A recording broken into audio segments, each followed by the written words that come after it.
Olá, boa noite. Tudo bem, pessoal? Então, eu vou chamar nosso convidado de hoje, que vocês vão adorar.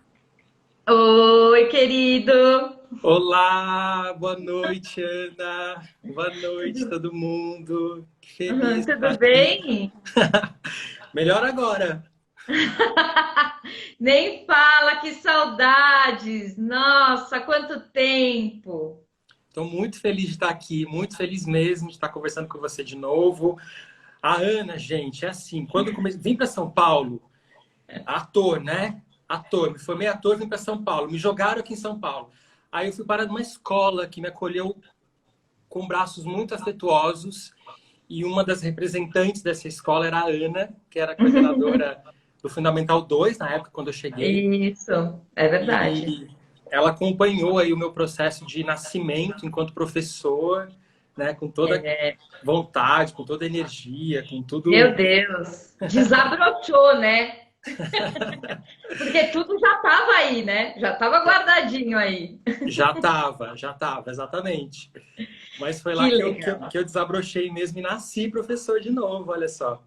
que Somei legal, mais uma Abel. profissão na vida aí. É isso mesmo. Eu fiquei muito, muito feliz que você aceitou estar aqui nesse bate-papo. E porque tem pessoas assim incríveis que acompanham a gente toda semana e já virou assim uma rotina, né? Toda quarta-feira o pessoal já fica esperando para saber o que que eu vou trazer para esses educadores de novidade, no sentido assim que a ideia é abrir mesmo a cabeça, né? E quando a gente começa a ouvir outras coisas, discutir coisas até que a gente não conhece, essa é a hora que a gente desperta para aprender. Então, esse espaço da mentoria é muito isso, assim, de trazer essa possibilidade de pensar, de conversar, de bater papo. E o pessoal é super ativo, assim, as pessoas comentam, fazem perguntas, é muito gostoso.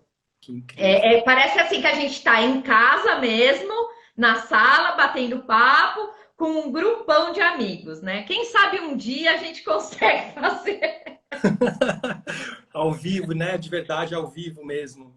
Que Exato. gostoso, que É gostoso. muito bom, é muito bom. Então, eu queria dar boas-vindas para quem está aqui já ouvindo a gente. Para quem não me conhece, então, meu nome é Ana Carlota, sou psicóloga e educadora.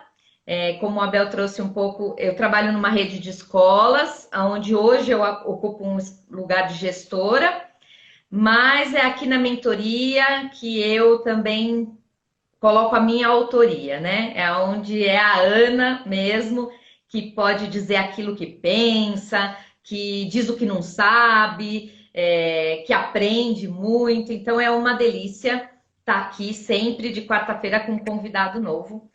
E o Abel é uma pessoa muito querida, muito, muito, muito, um profissional incrível. Então, eu tenho certeza que vocês vão adorar esse bate-papo. Só lembrando que eu faço sempre assim, Abel, as pessoas às vezes vão comentando e eu dou uma parada no nosso bate-papo, eu leio um pouco os comentários, porque o Instagram, na hora que ele salva a live, os comentários não aparecem mais, né? E aí as pessoas às vezes ficam tristes, dizendo, puxa, eu mandei um oi, né? E aí isso sumiu, mas enfim, as limitações da ferramenta, né? E uma outra coisa que eu tô aqui com, eu tenho um cronômetro, tô cronometrando o nosso bate-papo para que ele não passe de 1 hora, porque aí automaticamente eu salvo no IGTV para que todo mundo possa depois assistir futuramente vai para o YouTube também. Aí sim as pessoas podem até compartilhar, porque no IGTV é mais exigente essa coisa do compartilhamento, né? Enfim. Então se apresenta para o pessoal aí. Bom, então eu sou o Abel Xavier. Eu sou ator. Minha primeira formação é como ator, né? Eu digo que eu sou fruto um pouco dessas políticas públicas, né? Que existem em algumas prefeituras. Então eu comecei a fazer teatro muito jovem, lá no interior, em Santa Bárbara do Oeste, que é a cidade onde eu nasci. Então me formei como ator. e trabalho como ator até hoje, faço parte de um coletivo teatral chamado Coletivo Labirinto, que estuda um pouco a dramaturgia latino-americana contemporânea para discutir questões sociais, atuais. Então, a gente está trabalhando muito fortemente nesse sentido agora. Também colaboro com uma outra companhia chamada Companhia Encenacer, com contações de história. E sou professor. Me formei como professor, fiz licenciatura em artes, fiz pedagogia. O meu mestrado é na área de pedagogia teatral. Atualmente faço doutorado na Faculdade de Educação na USP. Faço parte de um grupo de pesquisa comandado pela minha orientadora, a professora doutora Mônica Caldas. Faço parte do grupo que chama GEPG, que é Grupo de Estudos e Pesquisas em Gesto, Expressão e Educação. Sou professor do Célia Helena, que é uma escola de teatro, de formação de atrizes, atores. Trabalho lá na graduação, nos cursos de tradicional aqui em São Paulo, né? Tradicionalíssima, uma escola muito forte, que existe há muitos anos, que tem vários braços. E eu atualmente estou no braço da graduação, dando aula na licenciatura e no bacharelado. E também trabalho na SP Escola de Teatro, que também é uma escola de formação de atrizes e atores. Eu especificamente trabalho no curso de humor. Então, estou entrando agora, na verdade, na escola. E eu sou professor da educação básica, trabalhei aí trabalho desde 2009, 2009 na educação básica, lecionando nos vários segmentos de ensino. Trabalhei na educação infantil, fundamental 1, 2 e médio já. Sempre com disciplinas de artes e, em alguns lugares, especificamente o teatro, que é a minha área de formação principal. Basicamente é isso. Legal. Muita gente não sabe, Abel, nem sei se eu já tinha comentado com você em algum momento, mas eu estudei teatro. Não estudei muito, eu estudei no Macunaíma. Sim, claro. Estudei um ano e pouco no Macunaíma, na década de 80. Que incrível, é uma escola bem tradicional também aqui em São Paulo. E como uma boa libriana, né? Os librianos amam a arte, então eu estudei um pouco de teatro também. Amam a arte, a beleza, né? A harmonia, o belo, né? Exato. Coisas dos librianos. E eu pensei o seguinte, da gente, em função de toda essa sua experiência, eu pensei que a gente poderia organizar um pouco a nossa fala praticamente em três blocos, assim. A gente fala um pouco da educação, da experiência que você tem como professor, da educação básica, até porque você ajudou a escrever um currículo estadual. Acho que isso é uma experiência muito importante para quem está nos ouvindo, pensando na nova Base Nacional Comum Curricular e tal. Depois, acho que a gente podia falar um pouco da arte como aquela que traz alternativas para a vida, né? Para uma vida saudável, para aquilo que nos faz sofrer, para aquilo que às vezes é difícil da gente lidar. Nem sei se eu estou definindo certo, mas é um caminho assim que eu fico pensando, sabe? A arte salva, né? Fico pensando assim. E depois a gente poder falar um pouco dessa sua experiência como ator e o que você tem visto, o que a arte vem se reinventando nesse momento tão difícil, né? Só para a gente organizar. Eu vou cuidar do tempo, então quando tiver assim caminhando para faltar assim uns 10 minutos, eu te dou um toque. Até porque eu não quero que você deixe de falar nada que você acha que é importante, enfim, para esse pessoal. Não, a gente não vai esgotar, né? Porque aí nem dá para esgotar esses temas, mas assim, quando der, a gente retoma, a gente volta para bater papo e o pessoal vai saber. Tá bom? Então, para essa coisa da educação, conta um pouco para a gente dessa sua experiência lá no currículo. Então, recentemente, no começo do ano passado, fiz parte da equipe que montou uma matriz curricular para a Fundação Roberto Marinho. E o trabalho foi basicamente fazer uma leitura da Base Nacional Comum Curricular, no que diz respeito à arte, né, obviamente, e dentro do recorte do Ensino Fundamental 2, e selecionar algumas habilidades mais importantes, propor projetos, metodologias, abordagens, práticas. Então, foi uma coisa sobre a qual eu me debrucei bastante no começo do ano passado. E o trabalho com as habilidades e competências é algo, na verdade, que eu faço desde muito tempo, né? Desde que esse universo das habilidades e competências começaram a aparecer na escola, foi algo que eu me dediquei a pensar, a escrever, a debater sobre. No meu mestrado, um pouquinho, eu falei um pouco sobre essas questões também. E assim, eu acho que quando a gente fala da base especificamente, eu acho que a base, na verdade, ela não é uma só, né? Ela tem várias, digamos, facetas. Acho que para cada área de conhecimento, ela é uma base diferente.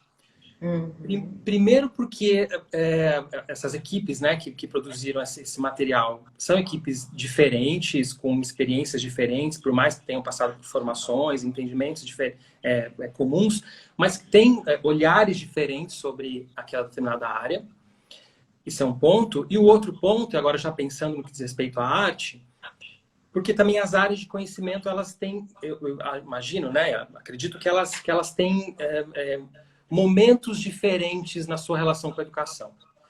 Tá. E a arte, ela tá, por mais que ela faça parte do imaginário de todo mundo, eu digo que é muito fácil eu falar sobre arte e educação, porque todo mundo tem alguma experiência marcante artística dentro da escola. Então, todo mundo vai lembrar de alguma professora, de uma prática, da peça que fez, da exposição que montou, daquela apresentação de música. Existe uma ligação afetiva muito forte com a prática artística, né? Dentro da escola. Então, mas por mais que isso aconteça, a inserção da arte dentro da escola, da educação básica especificamente, ainda é, do meu ponto de vista, muito prematura. E a base, de alguma maneira, reflete um pouco isso, né? É jovem, né? É jovem. Eu me lembro disso, porque eu comecei a lecionar em 88. E assim, quando eu olho para o que é produzido hoje, é um universo de distância do que pensávamos e do que fazíamos naquela ocasião, né? Com certeza, com certeza. Eu acho que tem alguns avanços, né? Avanços importantes, mas ainda está num processo muito germinal de entender. É um lugar de disputa, né? A arte ainda é um lugar de disputa dentro da escola por várias razões que a gente pode falar aqui. Mas o fato é que ela ainda é um lugar de maturação dentro da escola. E isso, sim, dados em questões objetivas. Assim, a gente tem na LDB de 61 que a arte aparece como uma atividade complementar, né? Como um extra, como algo para dar uma iniciação, a expressão usada é iniciação artística nessa LDB. E, na verdade, depois, com a LDB de 96, passa a ser componente obrigatório, então é super recente, né? Pensando num processo educacional que precisa de uma maturação, que precisa de histórico, experiência, ainda é muito recente. Então, essa obrigatoriedade é muito recente. E mais recente ainda, agora, em 2016, né, que teve aquela alteração da LDB, é que as linguagens começaram a ser esmiuçadas, e aí a dança, a música, as artes visuais, o teatro são nomeados como linguagens obrigatórias. Isso. E aí, o que acontece? E aí tem um prazo para isso, ou seja, de 2019, então de 1 ou 2 anos atrás, é que essas linguagens se tornam obrigatórias na escola. Então, isso é muito recente. Muito recente. E eu fico pensando no professor, né? Então, eu sou professora polivalente, né? Você fez pedagogia. Então, aquele professor que busca muito na sua vivência referência, que é uma referência de pouca abertura para o que a arte faz hoje, né? Então, é um conflito que para o professor que não é o especialista é desafiador, né? Pensar em tudo que a base hoje vai oferecendo. Ó, a Giovana faz uma contribuição, ela diz assim: atualmente a arte na educação possibilita a criança, adolescentes vivenciar e produzir cultura. Abel, vejo que a arte hoje é abraçar o universo com o corpo, Na minha época era totalmente limitado. Olha o professor aí dizendo, né? É, é. É isso aí, essa coisa do corpo é interessante porque, assim, né, falando um pouco sobre a base especificamente, há às vezes um entendimento alguns setores da arte também, de que a arte, de que a base, ela limita de alguma maneira. Não, ela traz uma certa limitação. E isso para o universo artístico é motivo de muito pavor, né? Porque essencialmente a arte é livre, é Libertação. experimental, exatamente. Ela está nesse lugar. Mas como a arte está nesse lugar engatinhando com a educação, o meu ponto de vista sobre isso é o seguinte, que a base, na verdade, especificamente de arte, ela não é limitadora. Ela não está num lugar de limitação. Pelo contrário, ela está num lugar de amplitude. Então, quando você vai se deter a esse documento, existem ali, dentro das unidades temáticas, dos objetos de conhecimento, das habilidades, uma amplitude muito grande de possibilidades, de experiências, ao mesmo tempo em que abre, ela também margeia. E isso é muito importante, isso é um ponto crucial para a arte dentro da escola. Que é, de certa forma, dar parâmetros, né? Isso. Entender porque aí você usou uma palavra importante, porque a palavra tem poder, né? Que não é limita, né? Mas contorna, né? Quando margeia, contorna, né? Me ajudando a fazer esse percurso. É por aí? Isso. Exatamente, é isso aí. Ela, de certa forma, dá esses parâmetros, dá essa margem, contorno, né, que a gente diz, para que essas experiências de artísticas dentro da escola não sejam absolutamente sem parâmetros e descontextualizada com a própria realidade da escola. E com o percurso formativo que esse objeto de conhecimento, que essa área pode proporcionar. Então, na realidade, eu acho que a base contribuiu nesse sentido. Por que estamos nesse momento histórico? Por que estamos nesse momento da arte engatinhando ainda enquanto objeto de conhecimento da escola? Sim, essa leitura é importante, né? Ó, a Penélope está aqui trazendo também a experiência dela. A Penélope vai estar conosco também nas lives. Ela também é uma pessoa incrível. Ó, lembrando aqui dos meus anos de colégio, 78 a 88, contemporânea minha. E quanto que a arte estava presente. Acho que tive sorte de conviver com educadores muito sensíveis e aptos na educação do olhar e da leitura. Aí ela diz: bacana, Abel, dar margem é muito importante até para pensar livremente. Olha que legal. É isso mesmo, né? É exatamente isso. É exatamente isso. É isso, né? Quando você tem uma margem, né? Quando você tem um contorno, você consegue entender, inclusive, em que ponto você está. Inclusive, se você quiser alargar um pouco essas margens, né? Lidar um pouco com isso. Acho que é importante ter esses parâmetros, né? Para a atuação dentro da escola. Isso. Acaba sendo também uma referência, né, Abel, para a formação dos educadores, porque eu fico pensando também se não é assim, eu tenho sorte de ter um professor bacana que me dá experiência e o outro não. Talvez algumas pessoas possam ter vivido coisas assim. Porque quando você diz todo mundo tem uma experiência com arte que toca emocionalmente, tanto para o positivo quanto para o negativo. Exatamente. Né? Agora, quando você tem uma estrutura como uma base nacional, que também acaba dando contorno para formação, para políticas públicas, isso acaba dando um pouco mais de oportunidade para que todo mundo possa viver coisas diferentes, eu penso, né? E ela também, de alguma maneira, a base, as habilidades, né? Elas dão margem também para a questão da avaliação, né? Que é um ponto sensível para a arte dentro da escola. É um ponto muito sensível, é algo sobre o qual a gente se debate muito, como avaliar, né? E acho que as habilidades elas dão um pouco parâmetro para essas avaliações, não restringindo, não colocando a arte num lugar funcional ou utilitário, que ela não tem essa função, mas de alguma maneira entendendo qual que é o processo desse estudante, em que momento do processo pessoal ele está. né? Qual que é a minha visão sobre o processo pessoal daquele indivíduo, daquela criança, daquele adolescente. Então, dá um pouco nomenclatura, começa a ter uma espécie de letramento da relação da arte com a educação, digamos assim.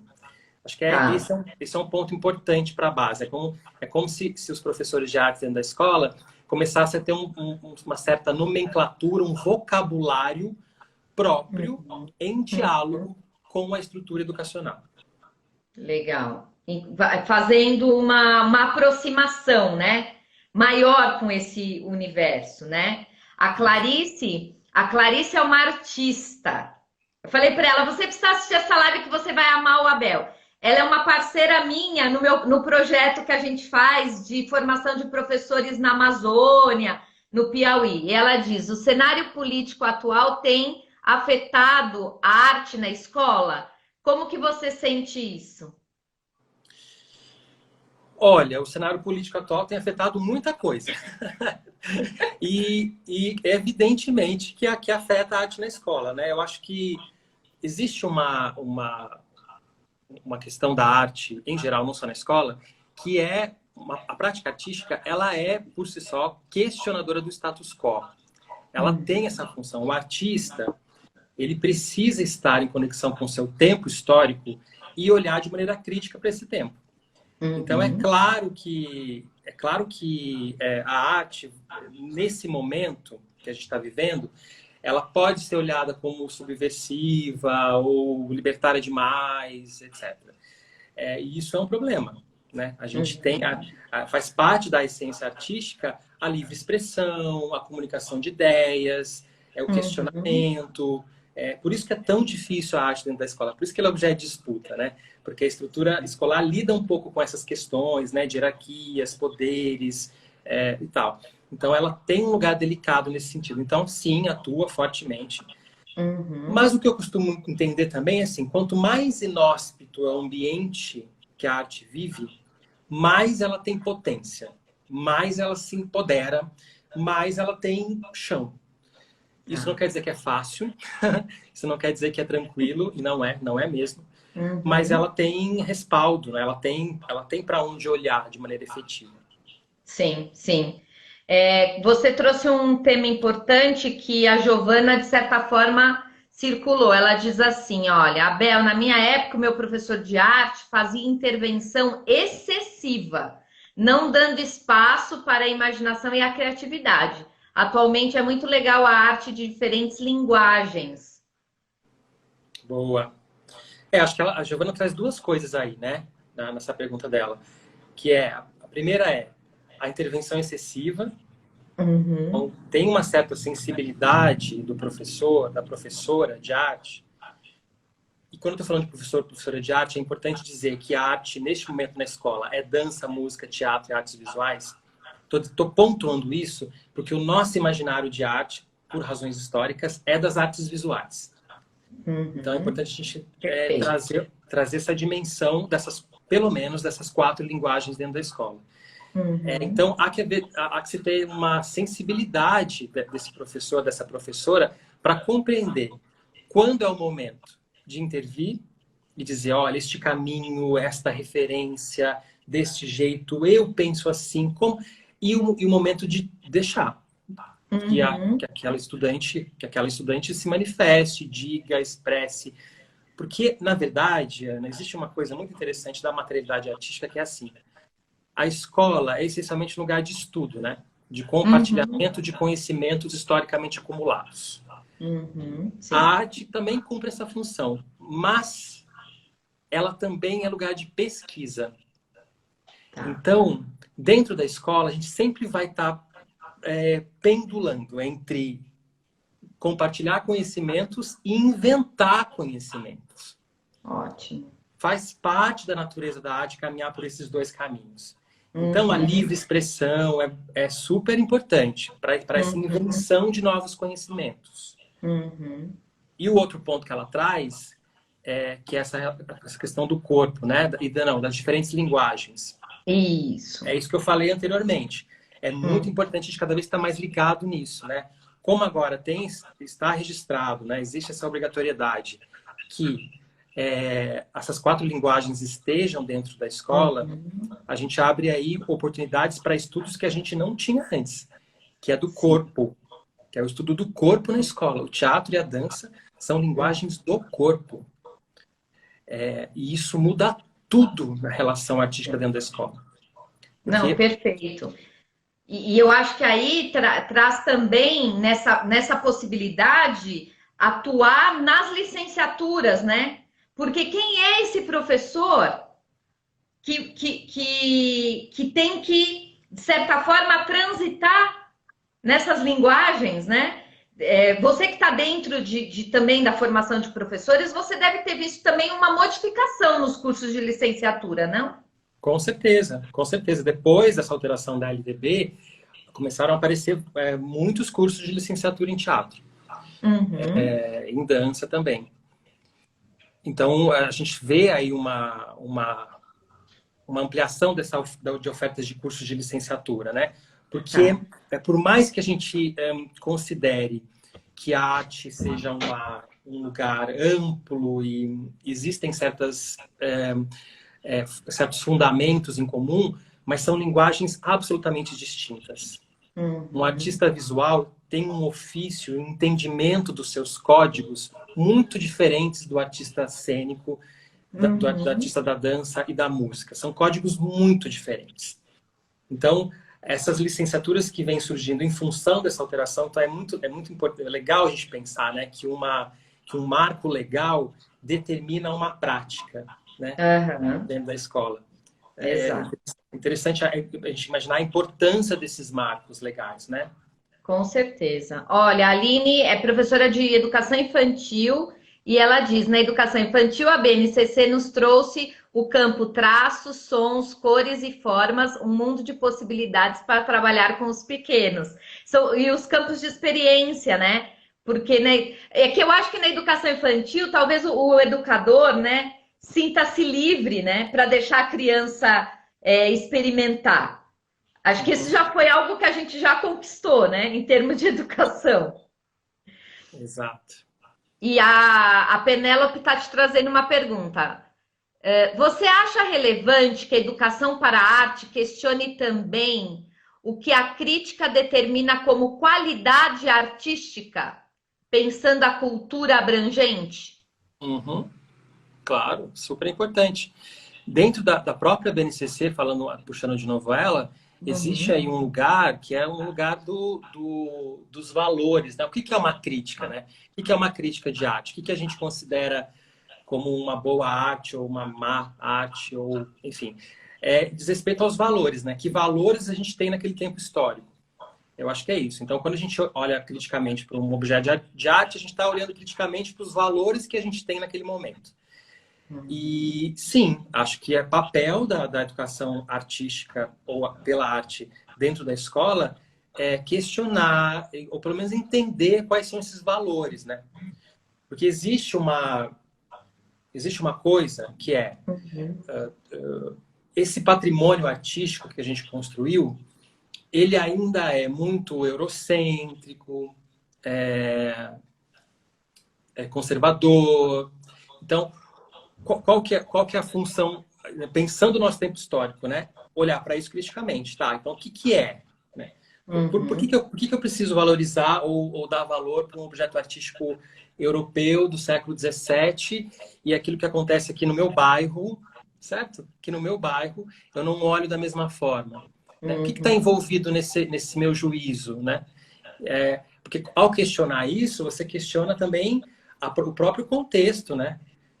Então, se aquilo que eu produzo, se aquilo que se produz no meu bairro, sei lá, se a parede pintada no meu bairro, ou aquela pessoa que produz manualmente um objeto, né, que a gente chama de artesanato, que nada mais é do que arte popular, uma outra visão. Né? A gente começa a ter uma outra visão sobre a produção artística e começa a valorizar outros personagens, outras figuras, outros imaginários, né? Importante, claro. Com certeza. E que importante é isso na escola, né? Que essa criança, que depois esse jovem se desenvolve com essa amplitude de olhar, né? Então, mais uma vez, a importância dessa formação, que não é só do professor de arte, né? Nesse sentido. A própria Denise, que é uma professora de língua portuguesa, ela diz: a literatura também é arte, né? Mas nós estamos falando da arte como uma linguagem. Então, Isso. a literatura está aí Faz também, parte. Super, né? super, claro, faz parte. Super. Então, a importância de conhecer isso, né? Até para ter repertório para experimentar, Uhum. né? E também para compreender que a arte não é aquilo que está no museu, que está no teatro, que está na sala de espetáculo. A arte é uma habilidade humana, é inerente à humanidade. A gente produz símbolo o tempo todo, produz, se expressa de maneiras artísticas o tempo todo. Então, para compreender que o objeto artístico não está fora, né? Ele não está apartado do sujeito, ele está, na verdade, entre as pessoas, né? Dentro de cada um e entre as pessoas. Faz parte da realidade, não é um objeto separado de mim. Por Com isso que a certeza. arte é marcante, por isso que a prática artística dentro da escola é marcante. Porque se for bem feito, se tiver uma implicação verdadeira naquela prática, ela vai mexer com a subjetividade, ela vai mexer com as relações, né? Maravilha. Tem uma professora que me dizia que se o professor de arte não causa na escola é porque tem algum problema. E aí, causar não significa causar confusão, mas assim, bagunçar um pouco ali, né? Dar uma desarrumada Mexer um lá. pouco com as estruturas. Isso. Fantástico. Você acabou já indo para o caminho que eu queria trazer, que é da arte como algo importante na vida das pessoas, né? E, de certa forma, você trouxe aí a questão da subjetividade, enfim. Mas como é que nos ajuda, Bel, a pensar isso de uma maneira mais ampla, né? Essa arte que não é só expressão, né? Que não é só maneira não é só comunicação, enfim. Eu tenho um texto do Antônio Cândido que eu gosto muito, que chama O Direito à Literatura, que ele fala falando sobre literatura especificamente, mas eu gosto de ampliar isso para as linguagens de maneira geral.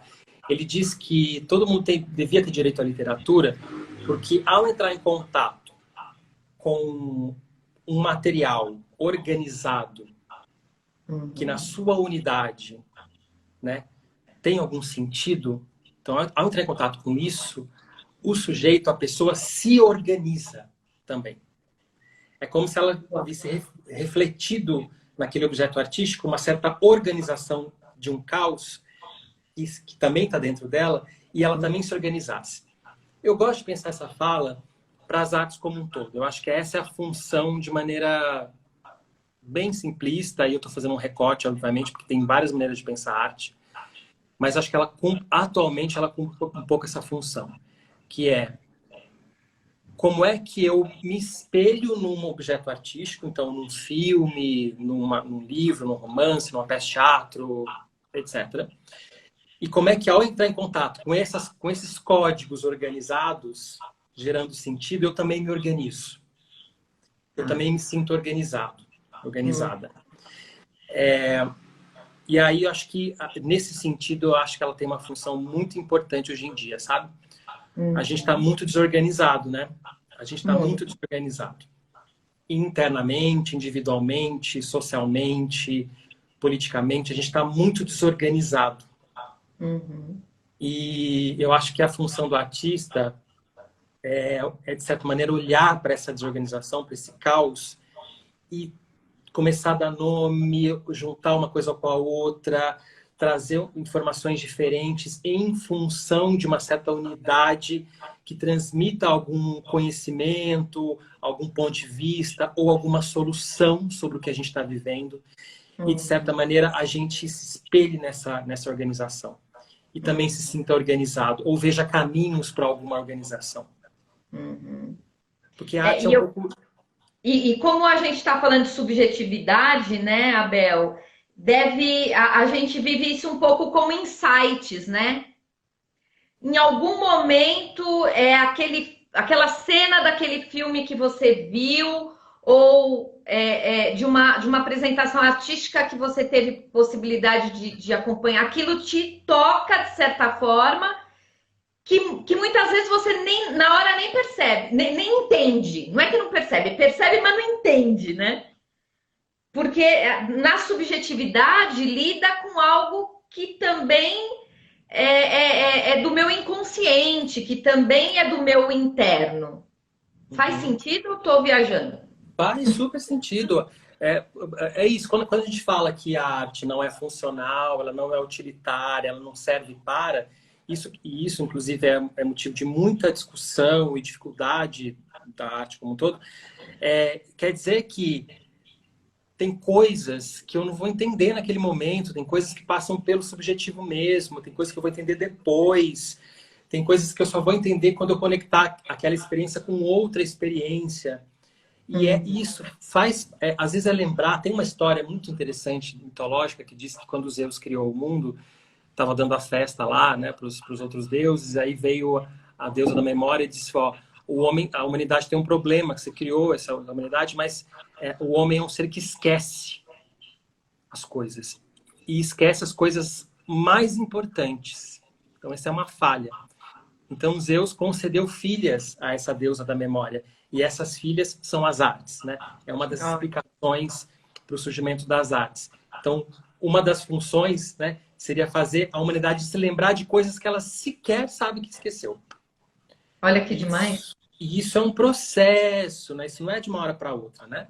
Tem coisas que você cata na hora, mas tem coisas que são demora.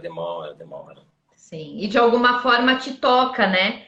Ó, o pessoal tá adorando aqui. Te ouvir. A Penélope, tá bonito demais escutar o Abel. Aí, você é muito fofo, esclarecido demais, razão com afeto. Que isso é legal também, né? É conhecimento, é estudo, é reflexão, né? E a Trabalho, Denise, né? exatamente. E a Denise, e isso é legal a gente ter essa clareza, porque na escola isso precisa ter essa clareza. O lugar da arte, né? Então, o professor que planeja, que tem uma ação intencional quando ele, de repente, oferece algo para que os alunos possam pesquisar ou experimentar. Ele tem uma intenção, né? Isso é fundamental. Fundamental, ele faz escolhas, né? Faz escolhas. Quando você escolhe, você já tem intencionalidade nessa escolha. Então, eu vou trabalhar esse material e não esse, porque eu quero isso. Porque esse material vai proporcionar essa experiência. E aí, o momento de embate com o material, né? Isso é uma coisa muito importante no campo da arte, que é esse embate com o material. Que material, né? Quando a criança, por exemplo, está na escola, que vai lidar com argila, ou com lápis, ou com giz, com papel, existe uma relação com esse material. E é trabalho, é manipulação, é entendimento da relação com esse material. No campo do teatro, por exemplo, o material, um dos materiais, é o próprio corpo. Existe uma resistência do próprio corpo à ideia que eu tenho sobre o meu próprio corpo. Então, existe um esforço, né? Uma ação que eu faço. Se eu estou fazendo uma cena, por exemplo, chego lá fazendo uma cena.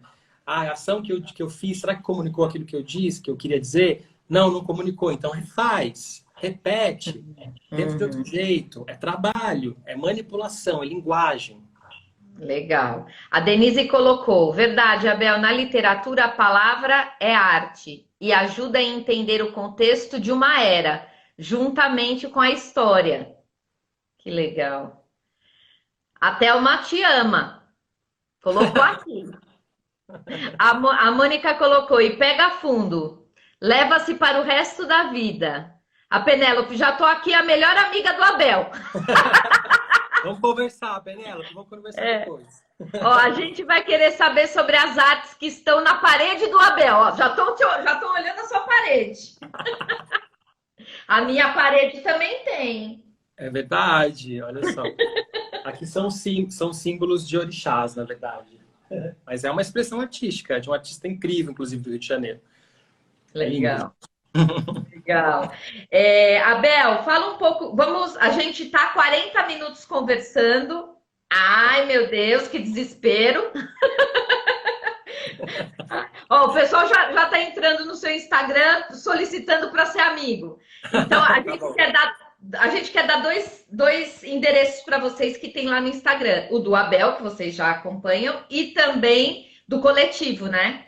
Isso, do Coletivo Labirinto, Ponto coletivo.labirinto, Labirinto, isso, no no Instagram. Instagram. Que lá tem Sigam lá, todas porque as. a gente tá com várias coisas acontecendo ultimamente. Né? Vocês imaginam que foi um susto para os artistas de teatro essa pandemia. A gente é Então, acostumado a estar no palco, né? Se tocando, fazendo cena junto, trocando energia, de repente, tela. A gente levou um susto. Mas o grupo tá trabalhando, tem vários projetos, tem estreia sexta-feira, enfim, tem muita coisa lá. legal.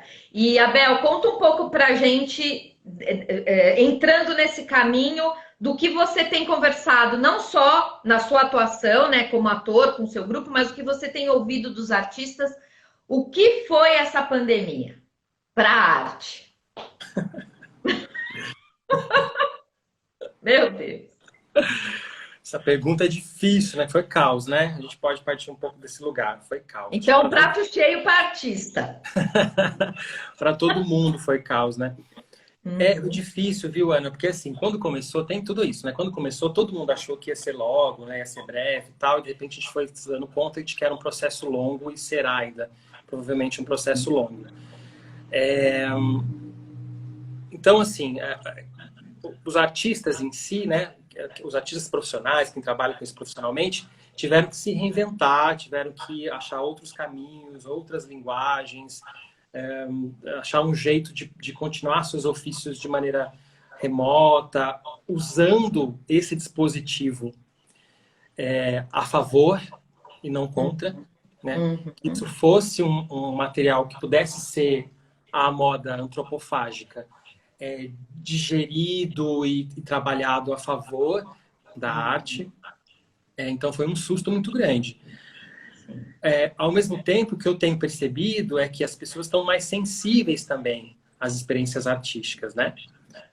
Eu acho que como a gente está vivendo um momento muito árido, né, tenso, eu acho que as experiências artísticas elas têm proporcionado um certo alívio de alguma maneira para essas tensões do dia a dia e ajudado também a gente a pensar um pouco sobre o contexto, né, sobre o que a gente está vivendo, de maneira crítica também. Então, na realidade, assim, ela sofre por um lado, mas como eu te disse lá um tempo atrás, todo ambiente inóspito é também um ambiente vivo, fértil para a produção artística, né? Porque o artista está acostumado com obstáculo, né, Ana? Na verdade, o artista está muito acostumado com obstáculo. É difícil ser artista no Brasil. É mega difícil. Então, infelizmente, estamos acostumados com obstáculos. E esse foi mais um que surgiu. E assim, acho que estamos levando, assim, da maneira como dá. Existem muitas produções interessantes. Eu acho que mesmo à distância tem se produzido concertos. As lives ajudaram muito a gente a entrar em contato com obras artísticas que a gente não teria condição e também, de certa forma, democratizou, de alguma maneira, o acesso a essas obras, né? Se antes eu precisava ir até ao teatro para assistir um espetáculo, hoje em dia eu posso assistir uma obra cênica, que a gente talvez nem devesse chamar de teatro exatamente, mas uma obra cênica à distância. Mas eu posso fazer isso daqui, eu posso fazer isso do norte do Brasil, eu posso fazer isso de fora do Brasil. Então, de certa maneira, democratizou esse acesso.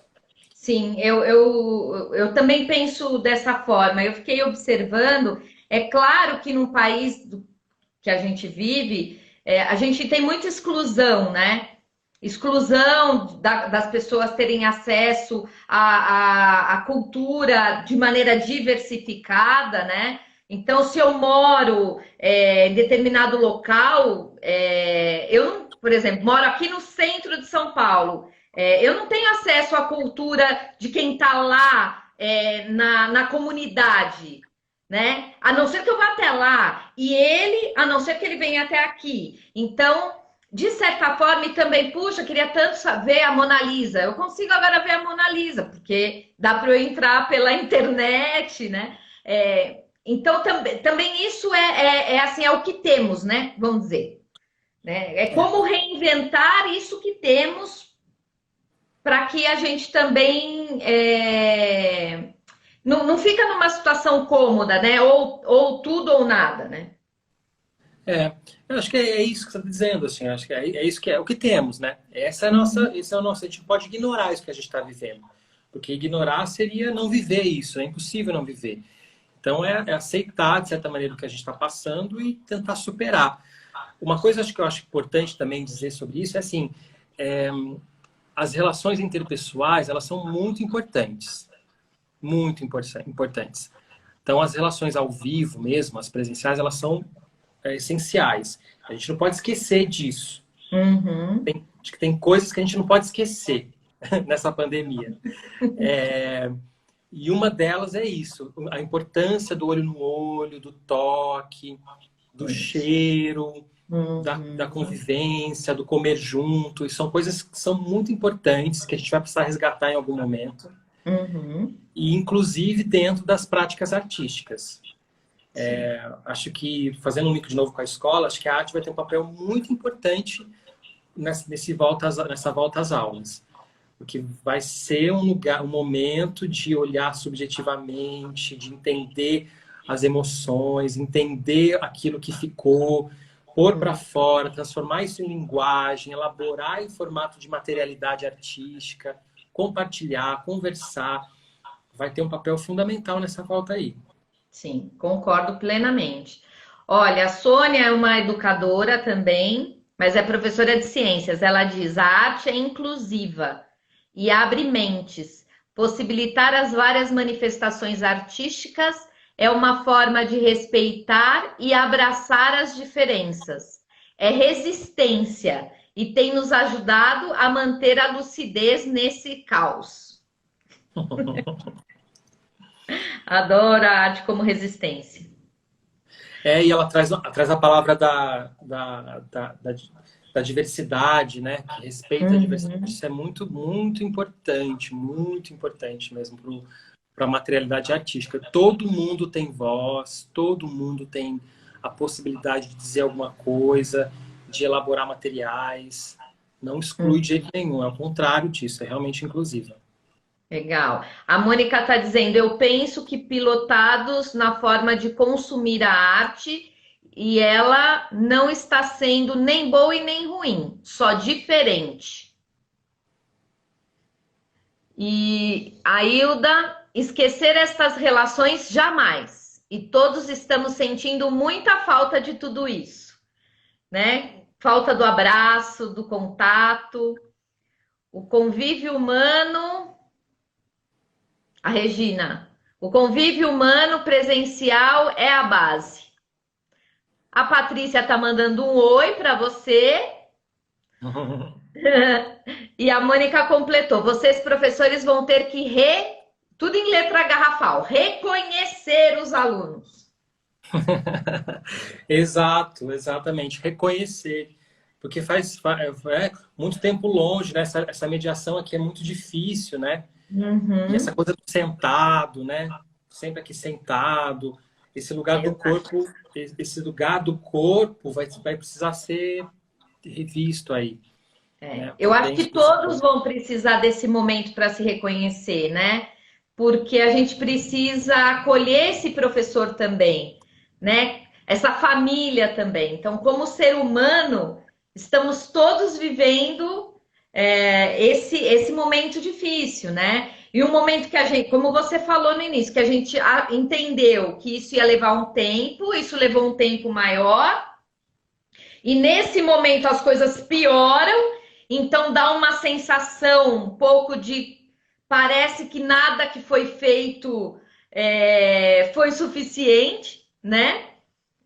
Mas a gente tem que continuar, né? Então, eu acho que isso que você trouxe do artista, né? que é esse que tá, é diante da dificuldade, é diante daquilo que lhe é imposto de limite, que ele busca ali um campo fértil para se reinventar e para se expressar, para continuar colocando aquilo que ele vive. Eu acho que esse é um grande caminho para todo mundo, né? Isso, Porque a gente exatamente. não pode parar, a gente tem que insistir. Não, não pode, não pode, a gente não tem outra opção, né? Na verdade, a gente não tem outra opção. A opção é seguir mesmo. E é isso, com afetividade, com consciência, né? Com clareza sobre as coisas também, né? Talvez, porque a arte também tem esse papel informativo, né? Ela também informa. Ela denuncia também. Acho que tem essas duas dimensões também da materialidade artística, que ela é denunciativa, ela denuncia, ela traz a denúncia, mas ela também anuncia Tá. coisas. Ela deve também pendular nesses dois polos, né? Dizer o que está Uhum, acontecendo e dizer assim, ó, pode ser diferente, tá vendo? Pode uhum. ser.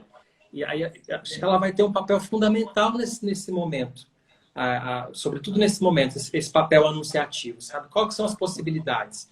Como é que a gente se reinventa? Como é que a gente reelabora as relações? Por que chegamos aqui? O que nos fez chegar aqui? Então, e o que tem que ser diferente? Sim.